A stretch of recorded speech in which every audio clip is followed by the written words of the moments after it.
Okay, so I was talking, I think, about how flat Manchuria is and how it's just a swamp, all that kind of stuff. Well, and actually, because of this, traditional people were sort of like kind of a combination of nomads and settled peoples, like agrarian. They weren't true nomads like they were in Mongolia, but just because life was so harsh, they kind of had to bounce around between the two.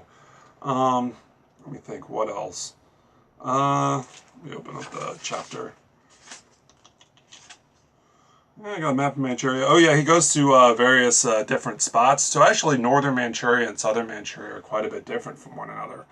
Northern Manchuria has much more of sort of a Russian influence, and there's a couple spots in southern Manchuria that have a Russian influence, but particularly the capital of the Heilongjiang province, I'm sure I pronounced that wrong, Harbin, was actually founded, despite communist propaganda to the contrary, by Russian settlers, and actually became sort of a bohemian, not bohemian, sort of kind of a loose change inn for all the people fleeing Russia, be it initially from the czars, or the White Russians when they lost the Red Russians, or even like people that had to escape the Soviet Union for various other reasons. Jews there was a huge Jewish community in Harbin for a time, but that all kind of went away when the communists took power, as I mentioned earlier. But kind of their legacy was that they left a lot of different Russian Orthodox style of and Russian imperial architecture there. Um, Much of it was actually torn down during the Cultural Revolution, but the central one that I forget what it's called, I think it's Church of Mikhail or something. I could be wrong about that. It's a very famous church within this area. Whereas southern China has much more of a, well, I guess Chinese influence. The Qing Dynasty tombs are, I believe, close to Xinyang, or what used to be Mercadon.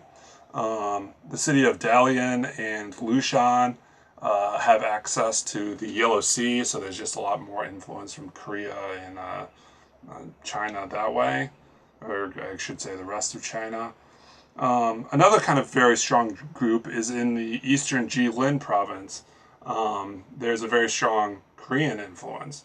And most people don't think about this, but I think I read there's like 40 or 45 million people in South Korea. There's about 20 million in North Korea. Well, there's 15 million that actually live, the vast majority of which I believe live in this autonomous prefecture that borders the North Korean border. A lot of them being economic refugees that come from North Korea, as well as just historical interlinks between Manchuria and the Korean area. Um, let's see, what else did Michael do on this? He took a train trip from Manzuli, I believe that's it, which is about in a area of China that's one of the most remote within the country. It's like the remote of the remote. It's kind of I forget exactly what they call it, the Trans-Manchurian border. And it's actually been, because China and Russia for a long time had like bad relations, it's since been transplanted in popularity by the Trans-Siberian Railroad that runs fully through Russia. But this used to be an economic powerhouse during the time of when Harbin kind of was at its peak.